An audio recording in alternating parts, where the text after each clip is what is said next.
Hello guys, welcome to the new video. आज हम देखेंगे डीएनएस के बारे में थोड़ा बहुत और डीएनएस कंसेप्ट्स के बारे में, नेम सर्वर, टीटीएल और रिवर्स डीएनएस के बारे में जानेंगे क्या होता है, उसका यूज़ क्या है, रिवर्स डीएनएस का यूज़ क्या है वो भी देखेंगे थोड़ा बहुत। उसके बाद देख लेंगे कि अब क्लाउडफ्लेयर पे डीएनएस कैसे सेटअप करते हैं, डीएनएस रिकॉर्ड्स क्या होते हैं, most of the common DNS records क्या हैं और उसके यूजेस क्या हैं। ठीक है, सो लेट्स गेट स्टार्टेड।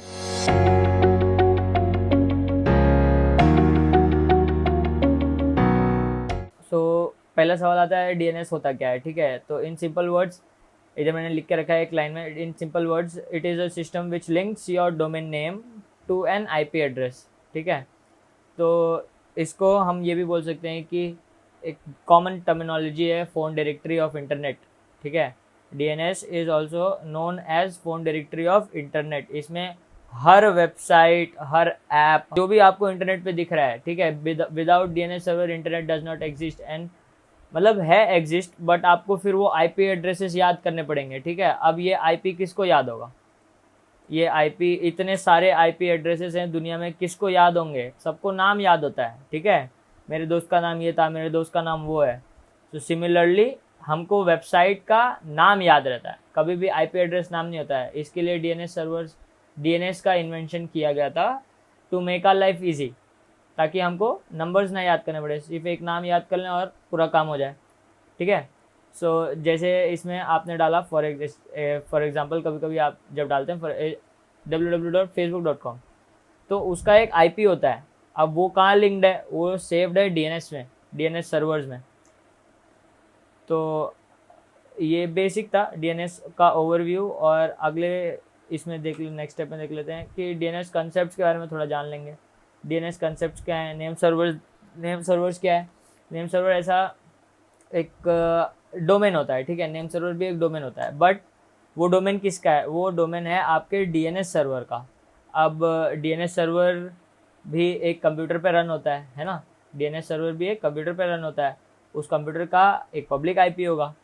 अब जब भी आपका रिकॉर्ड जो स्टोर होगा, जैसे आप डोमेन जब खरीदेंगे, जब आप डोमेन खरीदते हैं तो उसका एक नेम सर्वर होता है, लिखा होता है डोमेन रजिस्ट्रार के वेबसाइट पे। आप जब जाएंगे तो उधर ही एक लिखा होता है नेम सर्वर, और 3-4 फील्ड्स होते हैं, उसमें 3-4 डोमेन्स लिखे होते हैं।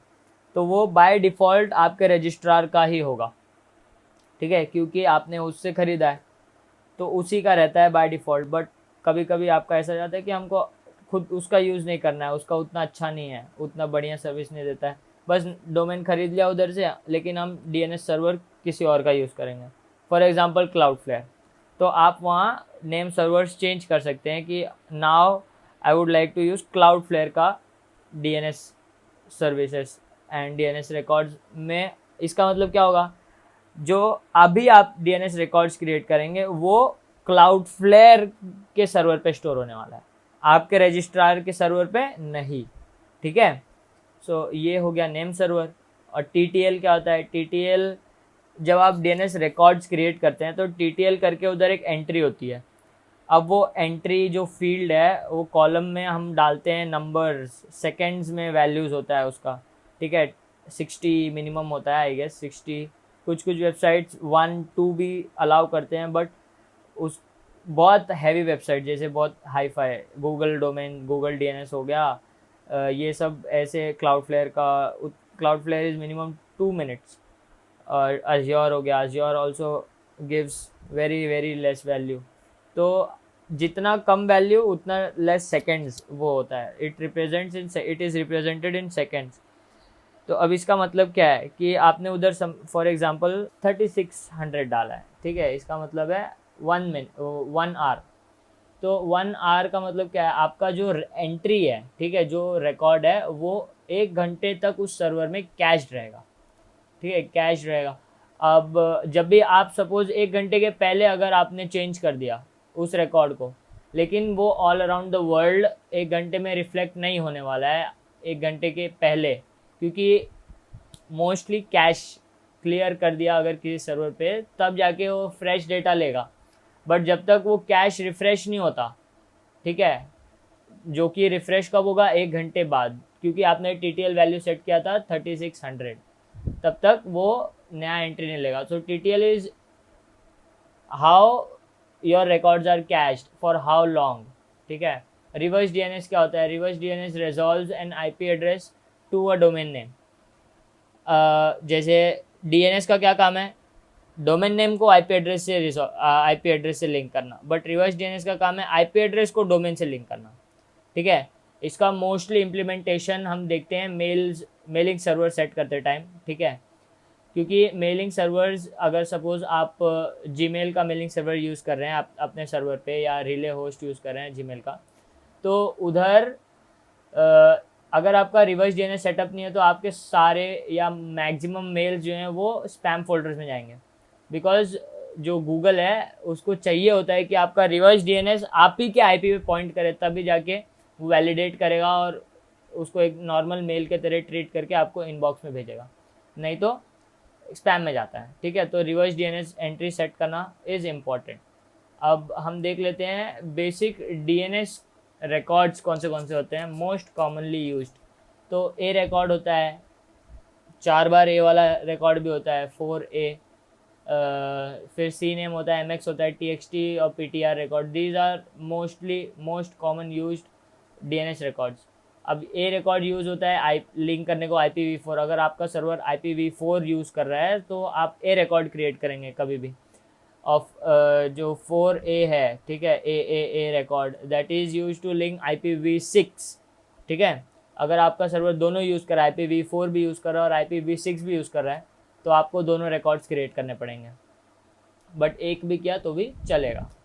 C नेम हरदम यूज़ होते हैं सब डोमेन्स को लिंक करने के लिए, जैसे www हो गया, अलाइसिस जिसको हम बोलते हैं, इन प्रॉपर टर्म है ये Alice.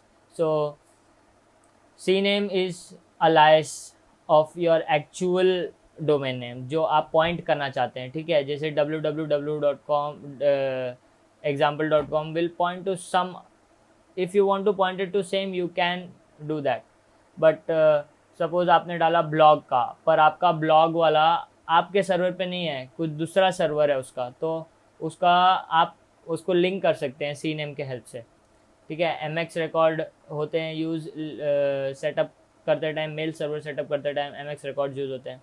TXT records are mostly use for verification and validation, ठीक है। आपका साइट का ओनरशिप चेक करने के लिए यूज़ होता है TXT रिकॉर्ड। जैसे कुछ साइट्स होती हैं, जैसे गूगल का खुद, अगर गूगल को वेरीफाई करना है कि you are the actual owner of this site, ठीक है, तो गूगल बोलेगा कि आप अपना DNS सेटिंग्स खोलिए, उसके अंदर ये TXT रिकॉर्ड सेट करिए, ठीक है। तब जाके गूगल वेरीफाई कर पाता है कि yes you actually are the owner of this website. और PTR रिकॉर्ड हरदम यूज़ होता है रिवर्स DNS सेट करने के लिए। अब PTR रिकॉर्ड ऐसे ही क्रिएट होता है कि आप एक IP एड्रेस डालते हैं और वो किस डोमेन से लिंक्ड है वो डालते हैं, तो PTR रिकॉर्ड ऐसा सेट किया जाता है। अब ये एक डेमोन्स्ट्रेशन या एग्जांपल ले लिया जाए, जैसे फेसबुक का ऐसा ये एक टैबुलर स्ट्रक्चर है DNS सर्वर का, कि ऐसे DNS सर्वर्स में एक टेबल स्ट्रक्चर्स या फाइल्स होती हैं जो सेव करके रखती हैं आपका डेटा, जिसमें हर every row represents one record, ठीक है, DNS रिकॉर्ड। अब इसका फ्लो कैसा होता है, ठीक है, हरदम जब भी आप, फॉर एग्जांपल इधर मैंने एग्जांपल लिया फेसबुक का, आपने facebook.com हिट किया आपके ब्राउज़र पे, तो आपका जो DNS रजिस्ट्रार है वो नेम सर्वर रिटर्न करेगा, मतलब आप कौन सा DNS सर्वर या किस कंपनी का DNS सर्वर यूज़ कर रहे हैं। अगर आप वो खुद का यूज़ कर रहे हैं रजिस्ट्रार का ही, तो खुद का रिटर्न करेगा।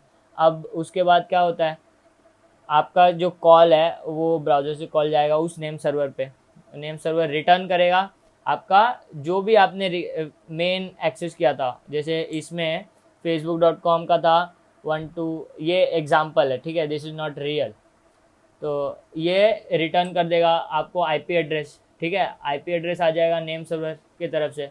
अब नेक्स्ट स्टेप होता है IP एड्रेस को कॉल जाएगा, उस IP एड्रेस पे वेब सर्वर रन हो रहा है, तो आपको सारे फाइल्स दिख जाएंगे आपके ब्राउज़र पे। सो ये बेसिक फ्लो था, ठीक है। अब आ जाते हैं हम डेमो पे कि हम सेट कैसे करेंगे DNS रिकॉर्ड्स को, ठीक है। तो ये एक हमारा क्लाउडफ्लेयर का एक मैंने साइट सेटअप करके रखी है जो कि ये उसके नेम सर्वर्स हैं, ठीक है। तो ये नेम सर्वर्स हैं, तो ये आपको सेट करना पड़ता है अपने डोमेन रजिस्ट्रार से। अब मैंने डोमेन जो रजिस्टर किया था वो मैंने फ्री नॉर्म से रजिस्टर किया था, फ्री वाले डोमेन्स है तो फ्री नॉर्म से रजिस्टर किया था। इसमें I have changed the name server का सेटिंग टू यूज़ क्लाउडफ्लेयर का नेम सर्वर, ठीक है। इसका मतलब है अब हम जो भी रिकॉर्ड्स क्रिएट करेंगे वो यहाँ रिकॉर्ड्स क्रिएट करेंगे, हम डोमेन बस रजिस्टर करके उसको साइट को छोड़ दिया है नेम सर्वर चेंज करके, ठीक है। इधर ये ए रिकॉर्ड, सपोज ये ए रिकॉर्ड, सारे ए रिकॉर्ड्स क्रिएटेड है, M X record, T X T record. तो टी एक्स टी रिकॉर्ड हरदम यूज़ होता है साइट का वैलिडेशन या वेरिफिकेशन चेक करने के लिए। ए रिकॉर्ड के लिए हरदम इधर देखिए ए रिकॉर्ड सिलेक्ट कर लिया, 4A, इधर IPv4 डालेंगे। अभी ये नेम में हरदम मोस्ट ऑफ द साइट्स ऐसे ही सपोर्ट करते हैं। अगर आपने @ डाला, इसका मतलब जो रूट डोमेन है आपका, ठीक है, जो मेन डोमेन है taxi.ml, इसको पॉइंट करेगा। अगर मैंने इधर डाला सपोज टेस्ट, ठीक है, या डेमो, तो इसका मतलब हो जाएगा you are trying to access this website, this domain demo.taxi.ml। अब इसको आप सपोज किसी दूसरे IP एड्रेस से पॉइंट करना चाहते हैं तो आप वो IP एड्रेस यहाँ डाल सकते हैं, ठीक है, 123.123.123.123। अभी इसको प्रॉक्सीड का मतलब ये हाइड हो जाएगा, प्रॉक्सीड नहीं रखेंगे तो ये आपको ये IP address will be visible. तो अभी मैं सेव कर देता हूँ इसको विदाउट एनी प्रॉक्सी। इसका अगर मैंने प्रॉक्सीड रखा, ठीक है, ये चेक कैसे करेंगे कि ये हो गया है, सेटअप हो गया है, ये चेक कैसे करेंगे? तो इसका एक टूल आता है DNS चेकर करके। अब DNS चेकर ये वेबसाइट आप खोल लेंगे, इसका लिंक डिस्क्रिप्शन में लिंक में दे दूँगा, लिंक मैं डिस्क्रिप्शन में दे दूँगा, वेरी वेरी सॉरी। उसके बाद आपने इधर मैंने डाल लिया, अभी क्या मैंने सेट किया, demo.taxi.ml, ठीक है। इसका मुझे क्या चेक करना है, मुझे ए रिकॉर्ड चेक करना है, मैं सर्च कर लूँगा, ठीक है। ये देखिए यहाँ दिखा दिया, यहाँ भाई सेट हो गया है, ये इतना हर जगह सेट हो गया है, इंडिया में भी हो गया है, बांग्लादेश में भी हो गया है, पाकिस्तान, सब चाइना में, ऑल अराउंड द ग्लोब, ठीक है। नाउ इसका TTL था ऑटो, ठीक है, इसका ऑटो था। अब मैं इसको कर देता हूँ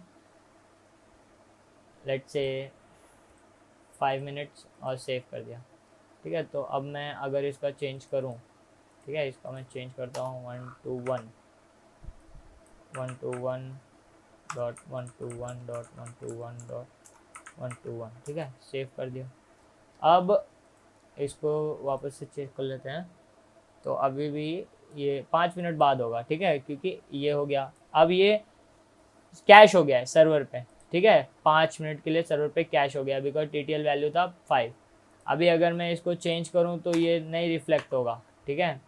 120.120 सपोज, हाँ, this is only example, this is not actual domain. तो वापस सर्च कर लेंगे। अच्छा ये हो गया, बट ये देखिए ये पुराना वाला अभी तक नहीं हुआ है, हर जगह नहीं हुआ है, कुछ जगह हो गया है, कुछ जगह नहीं हुआ है। So this is all because of TTL, ठीक है। तो ये था TTL बेसिक चीज़। और ये सी नेम कैसे क्रिएट करते हैं, सी नेम भी देख लेते हैं, ठीक है। सी नेम, तो सपोज़ आपका, मैंने ब्लॉग का एग्जांपल लिया, तो ब्लॉग है आपका, टारगेट होता है सपोज tripathi.blogger.com होता है, तो यू वांट, तो ये हो गया सेटअप। तो जब भी आप अभी blog डॉट ये खोलेंगे, तो अगर आपका ये ब्लॉग अगर ऑलरेडी रन हो रहा है तो ये खुल जाएगा, सिंपल। TXT रिकॉर्ड ये गूगल का है, ऑलरेडी मैंने सेटअप करके रखा है।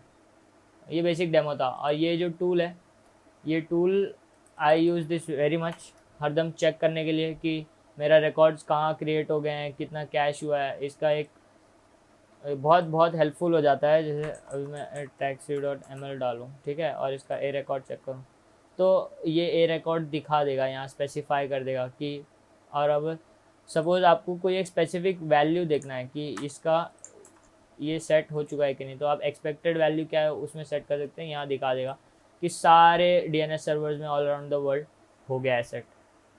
अभी इधर दिखाने के लिए जो ब्लॉग वाला था, blog.taxi.ml, ठीक है, या डेमो था ना, ए रिकॉर्ड सेट किया था डेमो, तो डेमो में इधर अगर ये रखा हम लोग ने, दिस इज़ लेटेस्ट राइट, जो लास्ट में सेटअप किया था, इसको अगर मैं चेक कर लूँ तो ये दिखा रहा है कि सिर्फ 7 जगह हुआ है, क्योंकि बाकी सब जगह अभी भी वो 5 मिनट के लिए कैश्ड है, ठीक है, जो भी वैल्यू था। So that's it for this video, as it was a very simple overview of what is DNS, how what are basic terminologies in DNS, ठीक है। Please like the video, share and subscribe to my channel. Thank you very much.